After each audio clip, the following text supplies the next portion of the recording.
আচ্ছা দেখো খেয়াল করো, চলো তোমরা তোমরা কিন্তু রেজাল্ট তো হয়েছে, সিরিয়াস হতে হবে, কারণ এটা বেশি দেরি নাই।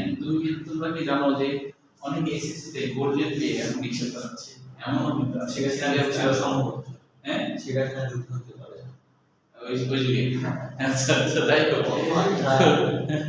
একটা রেজাল্টই জীবন যে জীবনের ভাগ্য পাল্টে দেবে তা তো না, আরো সামনে আছে, তাই না? হ্যাঁ ইন্টারটাই বেশি গুরুত্বপূর্ণ, কারণ এখানে মার্কটা বেশি ক্যারি করে। তো যাই হোক, যদি সিরিয়াস হতে হবে ইন্টারভিউয়ের সময়টা কম। হ্যাঁ এখন নিয়মিত তোমাদের পরীক্ষা হবে, ওই যে প্রতিদিন ছোট পরীক্ষা, এগুলো তোমরা সিরিয়াসলি ভাবে দিবা। হ্যাঁ তাহলে প্রতিদিন পড়া তোমাদের হয়ে যাবে। হ্যাঁ আগামী দিন পরীক্ষা হবে, হ্যাঁ পরশুদিন থেকে পরীক্ষা। পরশুদিন পরীক্ষা শুরু আর কি, আজকে কি বার? বৃহস্পতিবার পরীক্ষা আছে, যেটুকু হবে তার হ্যাঁ অবশ্যই পড়া শুরু করবো। আচ্ছা আটটি গেলে আজও খবর পাবে, এটাতে কি কি হয়? আর এ কি হয়? আটটি গেলে আজও খবর পাবে, এটা মনে রাখবে, আজও খবর পাবে। হ্যাঁ আর এ হলো রেজিং, আর এ হলো রেজিং। ভদ্রপদার্থ কি কি? তিতে হলো টেনিং,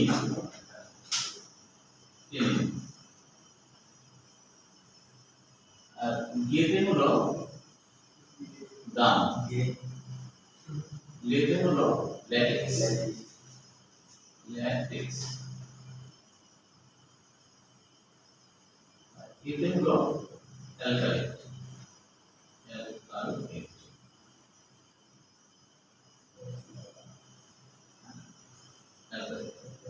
আর কি থাকলো? যেতে হলো গ্লুটামিক অ্যাসিড। এইগুলো নোটটা বলে মনে রাখার টেকনিকটা বুঝবে কি করে? হ্যাঁ আর্টিকেলে আগে করব, এগুলো উদাই যদি আল্লাহ থেকে কি বুঝছেন না, এই মাঝে মাঝে কথা বলতে গেলে বুঝতে পারছো না, মাঝে মাঝে কথা বলছো কি না? তো দেখেছেন আমার ফুল সমস্যা কি হয়ে যাবে, চলো সমস্যা নেই, সত্যি নাকি? সত্যি কিছুদিন হলো স্যার। ও মানে তাহলে তুমি চলো চশমা ব্যবহার করতে হবে, ডাক্তার দেখাবা। আর খবর পাবে হলো খনিজ পদার্থ।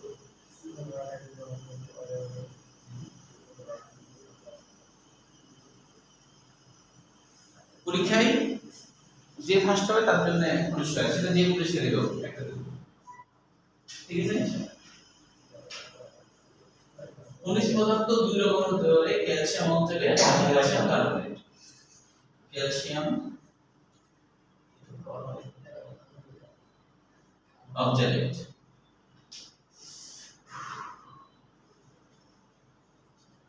আর ক্যালসিয়াম কার্বনেট।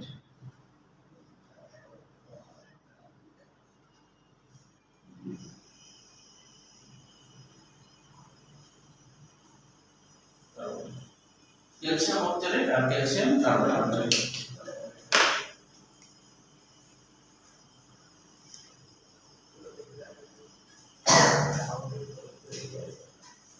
ক্যালসিয়াম সংকেত সহ লিখি, ক্যালসিয়াম অক্সালেট,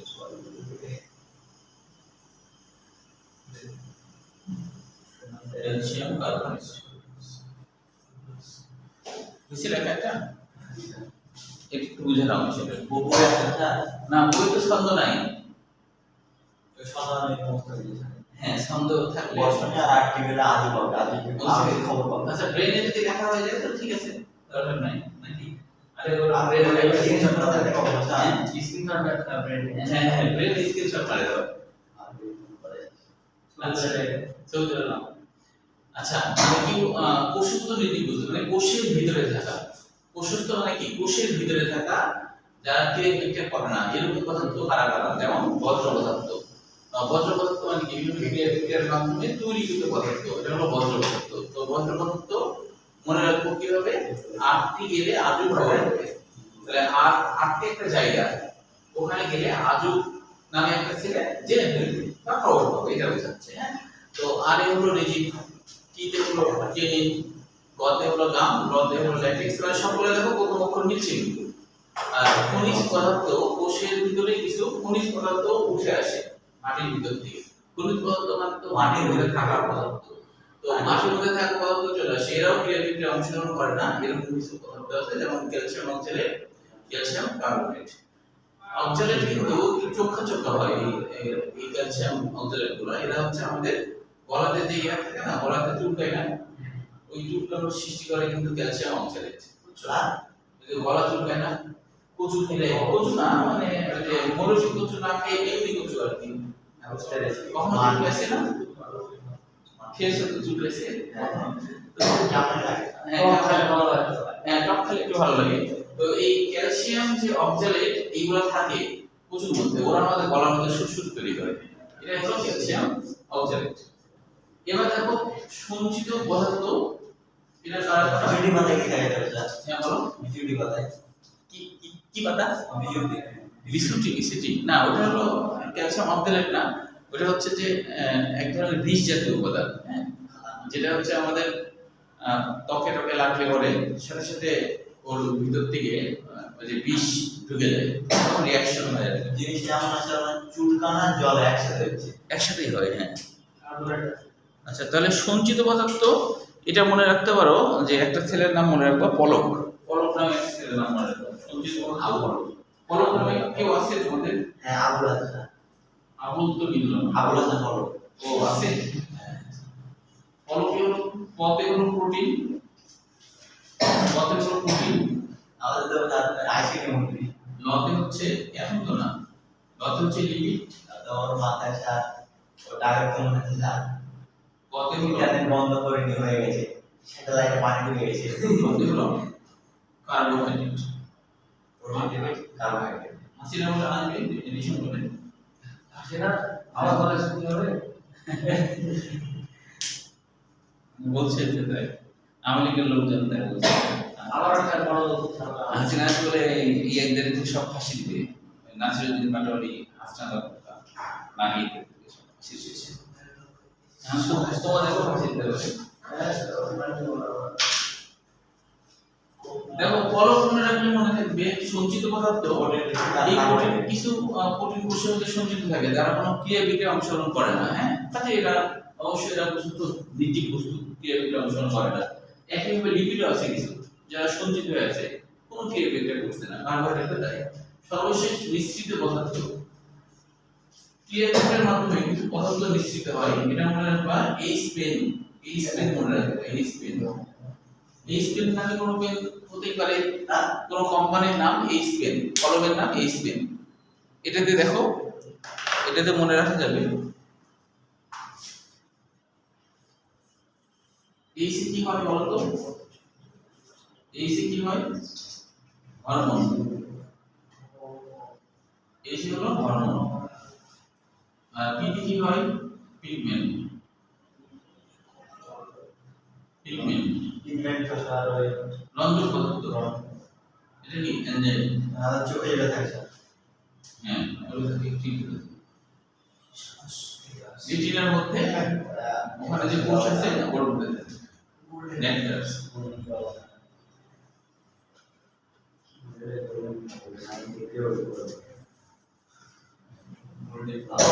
দেখি কতটুকু তোমাদের মুখস্থ হলো?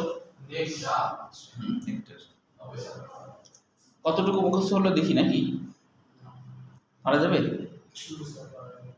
পারা যাবে এখন? আটটি ওটা হবে স্যার, ওগুলো অনেক ওরা অনেক কঠিন না, অন্যগুলো হবে। আচ্ছা, হুম, হ্যাঁ, এবার দেখো, তাহলে হচ্ছে যে আমরা এটা জানলাম, এগুলো তো সবই চিনো। হরমোন আর এনজাইম এর মধ্যে পার্থক্য কি বলো তো? হরমোন আর এনজাইমের মধ্যে কি পার্থক্য? এনজাইম হলো স্যার শ্রমিক, আর হরমোন হলো মালিক। ওর কাছাকাছি হয়েছে, একবার ভুল হয়নি, হ্যাঁ, কাছাকাছি হয়েছে, একবার ভুল হয়নি। হরমোনের কাজ হলো এনজাইমকে উদ্দীপ্ত করা, এনজাইম একা একা কাজ করতে পারে না, হরমোন এসে যখন হচ্ছে ওকে গোতা দেয়, ও তখন কাজ শুরু করে দেয়। ওটা তো মালিকের তো এই জিনিস এটাই করে। তো হরমোন বের হয় কোথা থেকে আর এনজাইম বের হয় কোথা থেকে বলতো? অস্থি উপস্থিতি কেন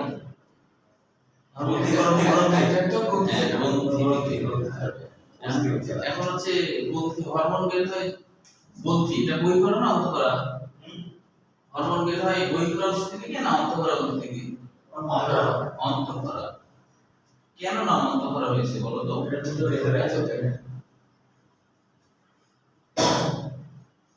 গ্রন্থি কাকে বলে যেখান থেকে রস নিঃসৃত হয় যে কোষ বা কোষগুচ্ছ থেকে রস নিঃসৃত হয় তাকে গ্রন্থি বলা হয় তো অন্তঃকরা গ্রন্থি থেকে বের হয় হরমোন আর এর যে বের হয় কি বহিঃকরা তো আসলে অন্তঃকরা নামকরণ হয়েছে কেন যে এখানে ধরো রক্তজারক ধরো এটা রক্তজারক মনে করো এটা রক্তজারক হ্যাঁ রক্তজারক এখন এখানে একটা জারক মানে জালের মতো জারক মানে জালের মতো থাকে তাই এর নাম রক্তজারক এখানে মনে করো একটা গ্রন্থি আছে এই গ্রন্থি যদি নালী ছাড়াই এর রস সরাসরি রক্তের মধ্যে পাঠিয়ে দেয় তাহলে রক্ত রস আমাদের ভিতরের অংশ রক্ত রস আমাদের ভিতরের অংশ হ্যাঁ তো এই জন্য ভিতরে পাঠিয়ে দিচ্ছে ডাইরেক্ট শরীরের ভিতরে পাঠিয়ে দিচ্ছে ডাইরেক্ট এই জন্য নাম অন্তঃকরা মানে কি ভিতরে ক্ষরণ করাচ্ছে তাই এটা অন্তঃকরা আর দেখো বহিঃকরা গ্রন্থি হলে কি হয় যে এটা কিন্তু রক্ত নালীর ভিতরে পাঠাচ্ছে না কোনো একটা অর্গানে পাঠাচ্ছে না এবং এটা নালীর মাধ্যমে পাঠায় যেমন আমরা জানি পিটুইটারি গ্রন্থি এটা হলো হরমোন নিঃসরণকারী গ্রন্থি পিটুইটারি গ্রন্থি সরাসরি রক্তের মধ্যে তার রস যেভাবে ডায়াস্টালিক আছে ঢুকাই দিচ্ছে কিন্তু অগ্নাশয় তারপরে যে যকৃৎ ওখানকার যেগুলো হয় ধরো এটা হলো আমাদের ডিডেনাম ডিডেনামের কথা মনে আছে ডিডেনাম কারণ পরিবর্তনের অঙ্গ মনে হয় হিসাবে ও এই যে ছিল না তো ছিল মানে এটা নাই তো এখানে একটা গ্রন্থি এইভাবে করে এসে যে নালীর মাধ্যমে এই রসটা মনে করো ডিডেনামের মধ্যে পাঠাচ্ছে তাহলে এটা রক্তের মধ্যে পাঠাচ্ছে না কোন একটা অর্গানে পাঠাচ্ছে রক্ত হলো আমাদের দেহ তরল মানে অভ্যন্তরীণ তরল রক্তের মধ্যে অভ্যন্তরীণ তরল এই জন্য অন্তঃকরা আর বহিঃকরা হলো যে এই গ্রন্থির রক্তের নাম এসে অন্য কোনো অর্গানে যাচ্ছে বাইরে যাচ্ছে এর নাম হলো বহিঃকরা এর নাম হলো বহিঃকরা হ্যাঁ কি নাভির কোনো কাজ আছে না এখন বর্তমানে কাজ নেই কিন্তু আগে ছিল তাই না আমাদের অনেক কিছুই আগে ছিল আমাদের গলায় গল মিলে এখানে কিন্তু ছিদ্র ছিল তাই না এটাকে বলা হয় গল মিলে ছিদ্র ভ্রূণ অবস্থায় ছিল তখন তো আমরা পানি থেকে অক্সিজেন নিতে পারতাম ওই যে আমরা তো ছিলাম মানুষের ভিতরে মানুষের মানে মায়ের পেটে ছিলাম না তখন ওখানে কিন্তু একটা তরল ছিল ওই তরল তো পানি ওই পানির মধ্যে থেকে আমরা অক্সিজেন নিতে পারতাম মাছের মধ্যে পারতাম তখন আর কি হ্যাঁ কিন্তু ওটা যদি এখনো আমাদের থেকে যেত তাহলে আমরা পানিতে কখনো আর ডুবতাম না পানিতে কখনো ডুবতাম না মানে পানিতে ডুবে মারা যায় না কত মানুষ তখন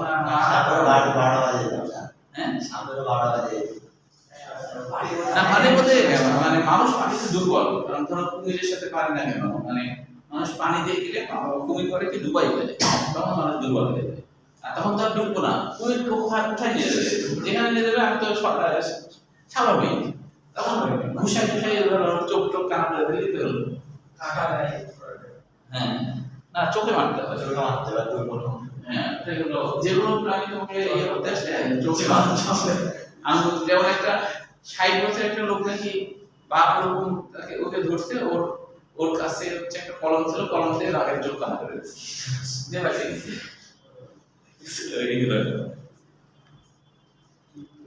আচ্ছা দেখো এবার আমরা চলে আসি তাহলে প্রোটোপ্লাজম বা প্রশস্ত সজীব বস্তু এখান থেকে প্রশস্ত সজীব বস্তু এর পরের টপিকস প্রশস্ত সজীব বস্তু মানে অর্থাৎ আমরা জড় বস্তু জানলাম এবার আমরা সজীব বস্তু সম্পর্কে জানবো সজীব বস্তু সম্পর্কে দেখো হ্যাঁ জড় বস্তু শেষ এবার সজীব বস্তু প্রশস্ত সজীব বস্তু বা এটাকে প্রোটোপ্লাজম বলা হয় সজীব বস্তু বা এটাকে বলা হয় প্রোটোপ্লাজম প্রোটোপ্লাজম হলো সজীব বস্তু বলতে পারে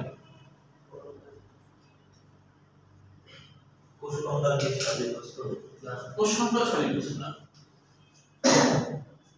ওরা নির্জীবটা নির্জীবের মধ্যে হ্যাঁ ওরা নির্জীব বস্তুর মধ্যে সম্পর্ক না নির্জীব বস্তু বলে সমস্যা হয় না, ওটাকে ধরেনি কারণ ওটা একটা বিরাট কোষীয় অঙ্গনকে ধরে রাখার কাজ করে, বেঁধে রাখার কাজ করে, এই জন্য ওটাকে দেয়নি। তবে ওটাকে তুমি নির্জীব বস্তুর মধ্যে বলতে পারো, ও কোনো ক্রিয়া বিক্রিয়া করে না।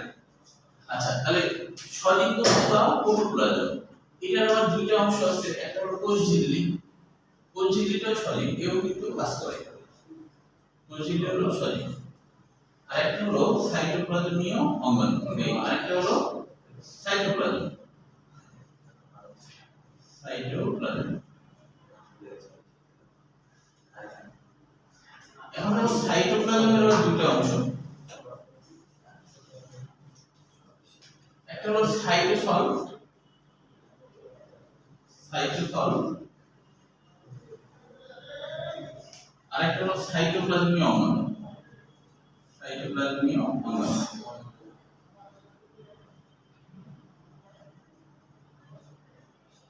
সাইটোপ্লাজমীয় অঙ্গাণু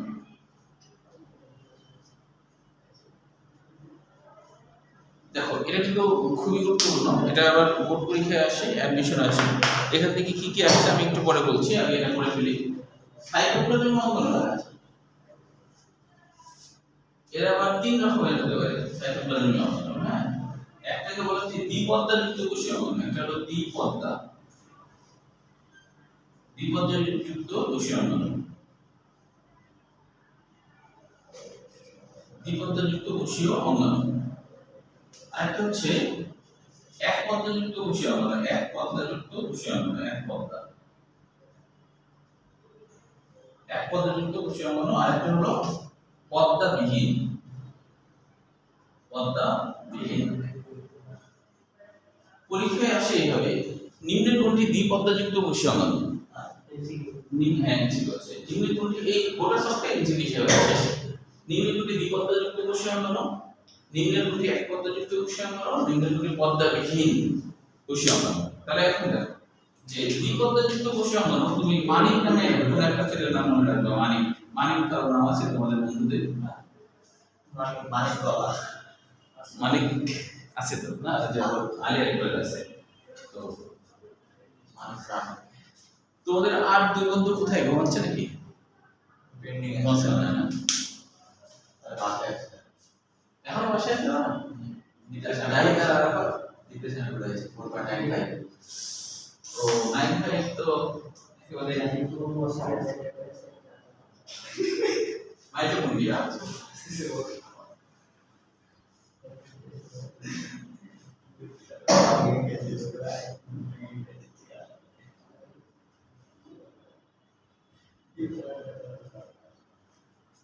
জিতে হলো নিউক্লিয়াস।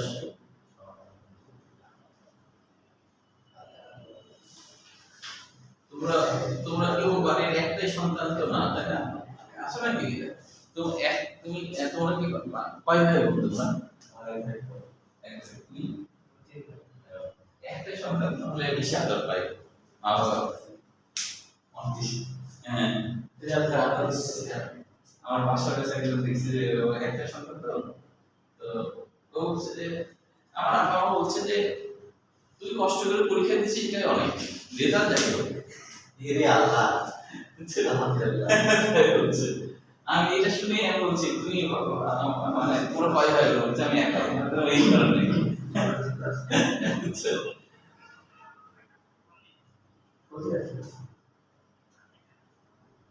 আচ্ছা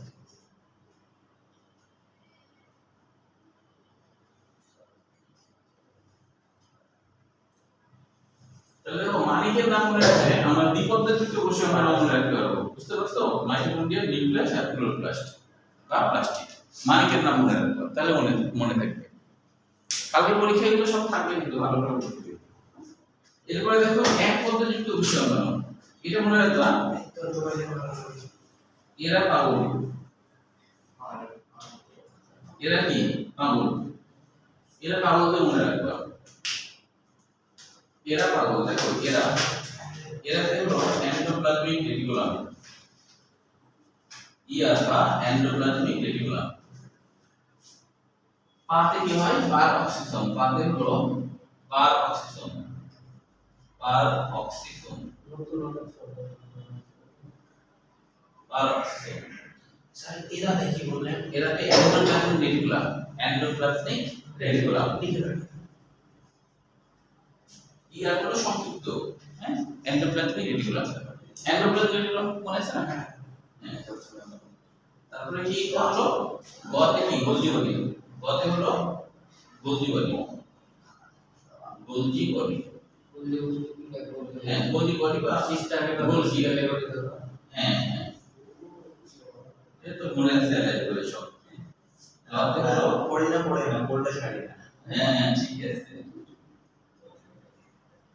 আর এরপর কিন্তু এই বছর যদি মেডিকেল পরীক্ষা দেয় তাও হয়ে যাবে, এই কনফিডেন্স আসে নাকি? আর হ্যাঁ মেডিকেল ট্যান আছে না দিদিবার দিই। এবার দিয়ে দেবে না, আর কিছু নাই।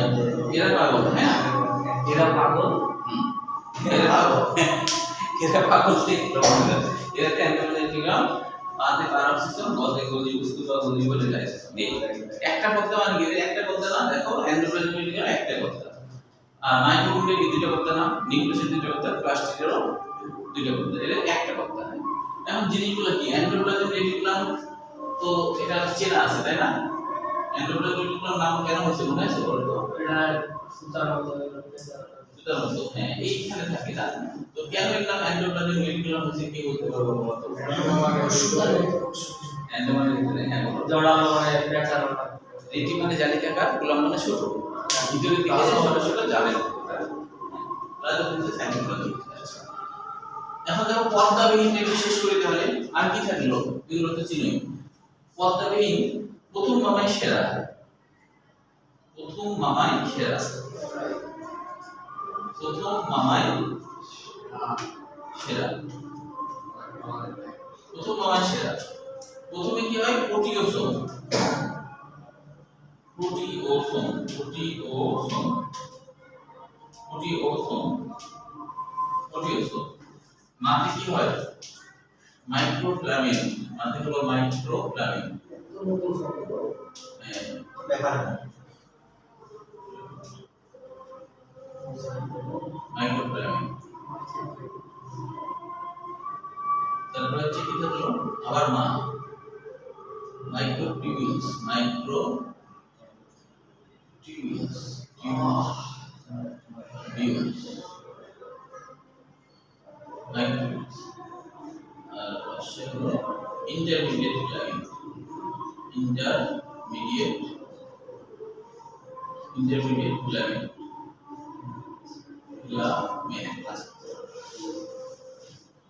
আর দেখো দন্ত সহায়ক শেলে কি হয়? সেন্ট্রোসোম, সেন্ট্রোসোম বা সেন্ট্রিওল, সেন্ট্রিওল। রাতে কি হয়? Ribosome, ribosome.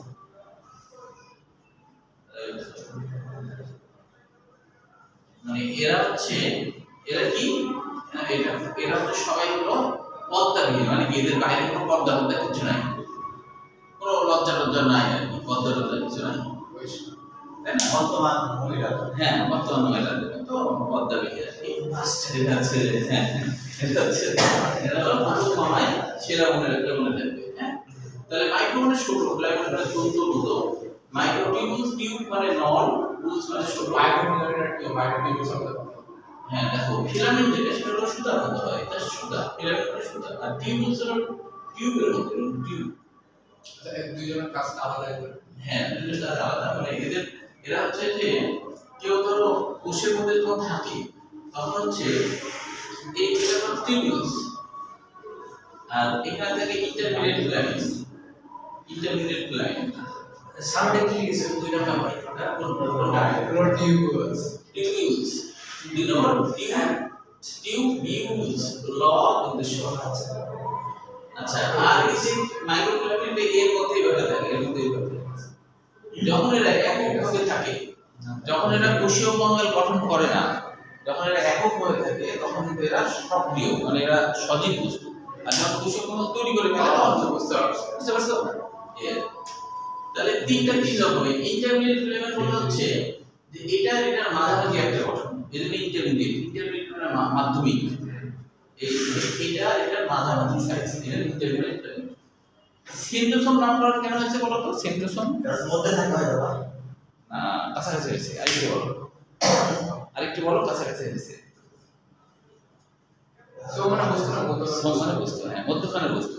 কেন? যে নিউক্লিয়াস মধ্যে থাকে আর ওই নিউক্লিয়াসের কাছেই থাকে, ওই জন্য এর নাম হলো সেন্ট্রোসোম, মধ্যের বস্তু, কেন্দ্রের বস্তু, তাই না? আর কি থাকলো? রাইবোসোম তো আগে থেকে ছিল, তাই না? আচ্ছা, আর কি ছিল না বলো? পারঅক্সিসোমের সম্পর্কে জানো? পারঅক্সিসোম হলো যে অক্সি আর সোম, অক্সি মানে অক্সিডেশন, অক্সিডেশন মানে হলো জারণ করা, তাই না? অক্সিডেশন মানে জারণ, আর সোম মানে বস্তু। তাহলে কিছু কোষের মধ্যে গোল গোল বস্তু আছে যাদের মধ্যে জারণ করার মতো এনজাইম থাকে। কাকে জারণ করে? পার মানে হাইড্রোজেন পারঅক্সাইড, পার মানে হাইড্রোজেন পারঅক্সাইড, হাইড্রোজেন পারঅক্সাইডকে জারণ করতে পারে এরকম এনজাইম থাকে যার মধ্যে, তার নাম পারঅক্সিসোম। বুঝতে পারছো? প্রোটিওসোম যারা প্রোটিনকে, এমন কিছু এনজাইম যে প্রোটিওসোম যারা প্রোটিনকে জারণ করে তাকে বলে প্রোটিওসোম। বুঝতে পারছো? তাহলে আগামী দিন পরীক্ষা কি কি থাকবে আরেকবার বলি। এর আগে পরীক্ষা নেওয়া হয়নি ওইটা, আর আজকে যা পড়ালাম এই দুটো একসাথে। না আগে আর দ্বিতীয় পরীক্ষাটা তাহলে একটার মধ্যে তো দিতেই হবে, তাছাড়া তো উপায় নেই। হ্যাঁ এটার পর যেমন জানাবে যে কখন পড়া আচ্ছা, তাহলে আজকে যেটা হলো সেটা হলো হবে আগামী দিন, সেটা হবে আগামী দিন। তবে পূর্বের যে জ্ঞানগুলো প্রশ্নগুলো ওটা একটু দেখে বা বলে দিতে কিনা। যেমন হলো এগুলো কিন্তু লাগবে যে সজীব বস্তু কাকে বলে, নির্জীব বস্তু কাকে বলে, এগুলো জ্ঞানগুলো প্রশ্ন থাকবে। হ্যাঁ, সজীব বস্তু কাকে বলে, নির্জীব বস্তু। আর